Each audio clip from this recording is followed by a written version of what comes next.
Hello students, मैं हर्षराज पीएसबीआई की तरफ से आप सभी के साइंस का टीचर स्वागत करता हूं आज के इस नए वीडियो में। आज के क्लास में हम लोग जानने वाले हैं कुछ क्वेश्चन और आंसर, जो कि पिछले क्लास में हम लोगों ने कुछ और क्वेश्चन आंसर किए थे, कुछ एक्सरसाइज किए थे और कुछ हमारा बाकी रह गया था। तो आज की वीडियो में हम उसी एक्सरसाइज को कंप्लीट करने वाले हैं। तो चलिए शुरू करते हैं। तो हमारा यहाँ पे है C number question, state whether the following statement are true और फॉल्स। यानी कि यहाँ पे ये बताना है कि कौन सा स्टेटमेंट ट्रू है और कौन सा स्टेटमेंट जो है वो फॉल्स है। ठीक है, तो यानी कि जो स्टेटमेंट ट्रू होगा उस स्टेटमेंट के सामने हम लोग ट्रू लिख देंगे, और जो स्टेटमेंट फॉल्स होगा यानी कि गलत होगा उस स्टेटमेंट के सामने में हम लोग फॉल्स लिख देंगे। आई बात समझ में? चलिए, तो फर्स्ट नंबर क्वेश्चन है हमारा, the earth is one of the 8 planet of our solar system. यानी कि हमारी अर्थ जो है, हमारी पृथ्वी जो है, वो सोलर सिस्टम के 8 प्लैनेट्स में से एक है।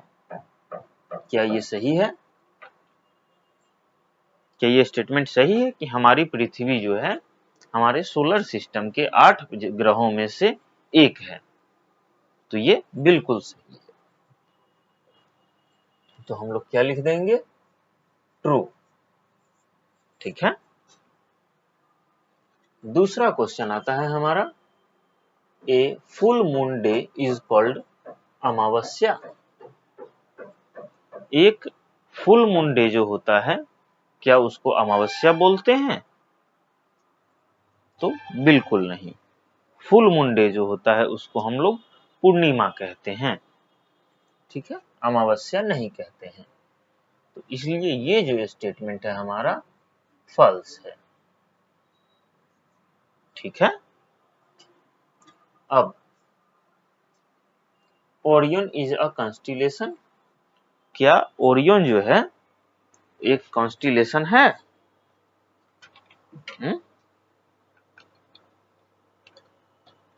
क्या ओरियन जो है वो एक कॉन्स्टिलेशन है?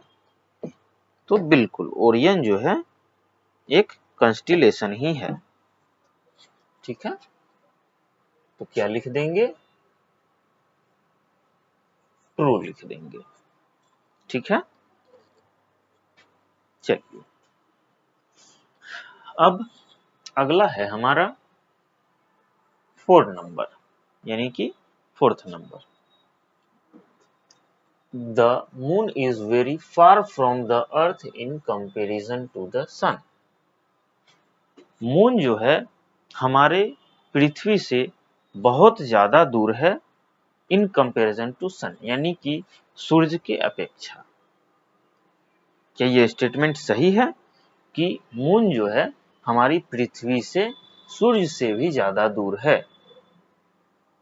क्या ये स्टेटमेंट सही है? बिल्कुल नहीं। मून जो है हमारे पृथ्वी से नजदीक है। मात्र कितना किलोमीटर है मून हमारी पृथ्वी से? तो 3,84,000। लेकिन ये स्टेटमेंट क्या कह रहा है कि मून जो है हमारी पृथ्वी से बहुत ज्यादा दूर है सन के कंपैरिजन में। तो ये जो स्टेटमेंट है बिल्कुल गलत है। तो इसलिए ये क्या लिख देंगे? फॉल्स लिख देंगे।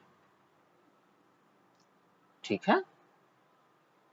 चलो, अब 5th नंबर क्वेश्चन है हमारा, planets have light of their own. Planet के पास जो होता है अपना खुद का लाइट होता है। ठीक है, प्लैनेट के पास जो होता है अपना खुद का लाइट होता है। क्या ये स्टेटमेंट सही है?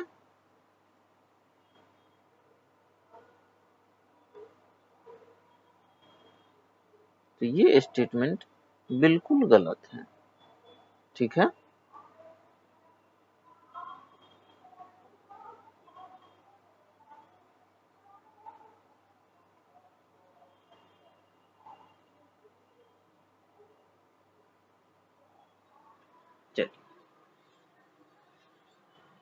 तो यहाँ पे क्या लिख देंगे, फॉल्स लिख देंगे।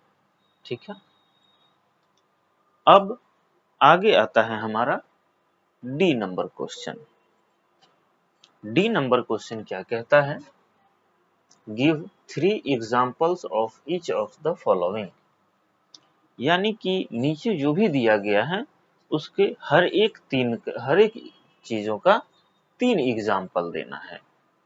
ठीक है, हर एक चीजों का 3 एग्जाम्पल देना है।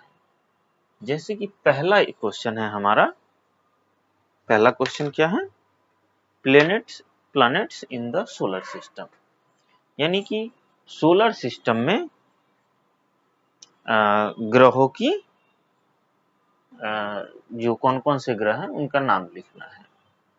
तो क्या लिख देंगे हम, SATURN, सैटर्न, मार्स और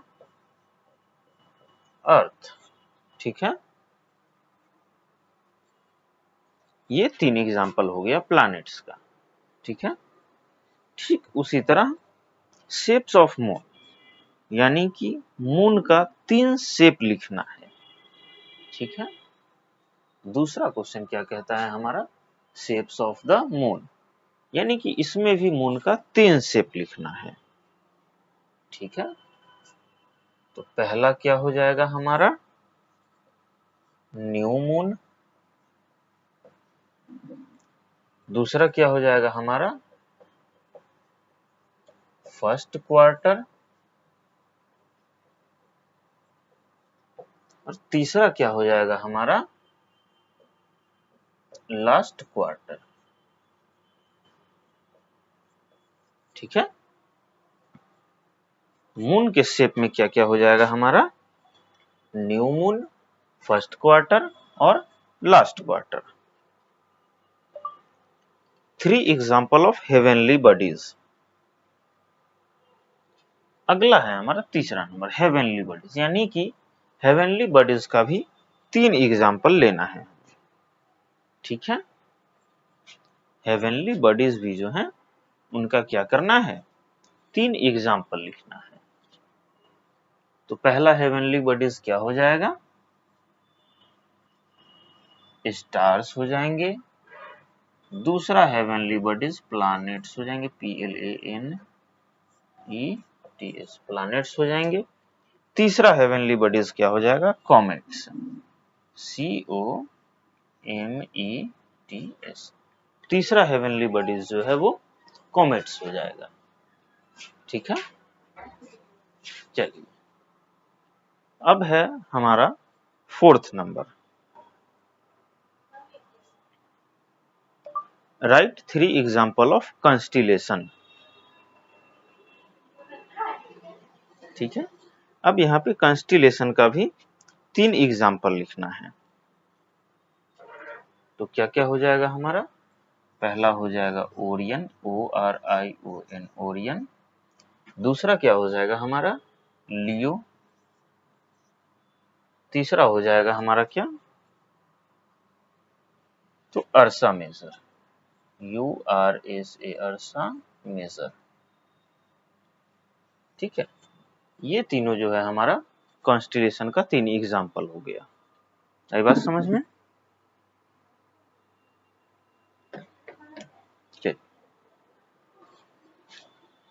तो इसको आप लोग नोट डाउन कर लीजिए, फिर हम लोग आगे बढ़ते हैं।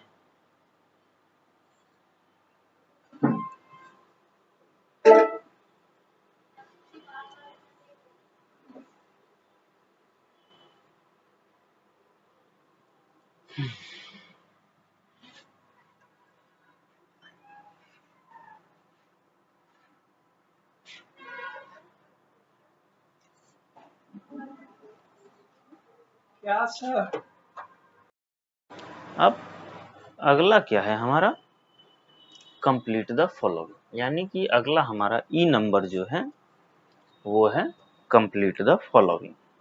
ठीक है, अगला क्या है हमारा, कंप्लीट द फॉलोइंग, यानी कि इन जो भी नीचे दिए गए हैं ये क्वेश्चंस, इसको आपको क्या करना है, कंप्लीट करना है। तो चलिए शुरू करते हैं। जैसा पहला है हमारा, पहला the blanket of air surrounding the earth, यानी कि एक हवा की एक चादर जो अर्थ के, जो धरती के चारों तरफ फैली हुई है, उसको क्या बोलते हैं? तो एटमॉस्फेयर, ATMOSPHERE, क्या बोलते हैं उसको? एटमॉस्फेयर बोलते हैं। यानी कि हवा की इस चादर को क्या बोलते हैं? एटमॉस्फेयर बोलते हैं। ठीक है। दूसरा नंबर क्वेश्चन क्या कहता है हमारा? The imaginary line about which the earth spins is called, यानी कि वह काल्पनिक रेखा जिस पे अर्थ जो है, यानी कि धरती जो है, स्पिन करती है, उसे क्या बोलेंगे? ठीक है। तो वैसी काल्पनिक रेखा जिस पे अर्थ जो है स्पिन करती है, उसे क्या बोलेंगे? तो उसे हम लोग एक्सिस बोलेंगे, AXIS, एक्सिस। ठीक है। क्या बोलेंगे उसे? एक्सिस बोलेंगे। आई बात समझ में? तीसरा क्वेश्चन है हमारा, time taken for one rotation of the earth is, यानी कि अर्थ के द्वारा, हमारी धरती के द्वारा एक रोटेशन को कंप्लीट करने में लिया गया समय। तो कितना समय लगता है एक रोटेशन को कंप्लीट करने में? तो एक रोटेशन को कंप्लीट करने में जो है 24 आवर, यानी कि 24 घंटे का समय लगता है। कितना समय लगता है? तो 24 घंटे का समय लगता है। ठीक है। एक रोटेशन को कंप्लीट करने में कितना समय लगता है? 24 घंटे का समय लगता है। आई बात समझ में? अब अगला है हमारा 4 नंबर क्वेश्चन। ठीक है। 4 नंबर क्वेश्चन जो है हमारा, the distance between earth and the sun is, तो distance between earth and sun is कितना हो जाएगा? 150 मिलियन किलोमीटर, यानी कि 150 मिलियन किलोमीटर है पृथ्वी से सूरज की दूरी। ठीक है।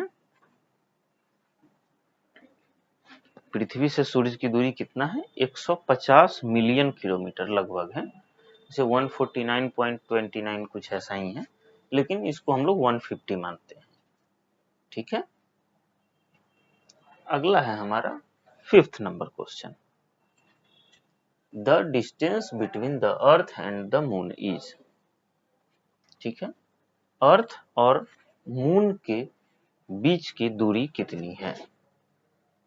तो 3,84,000 किलोमीटर। ठीक है। कितना है? 3,84,000 किलोमीटर। चलिए, अब अगला है हमारा F नंबर, यानी कि फन टाइम। ठीक है।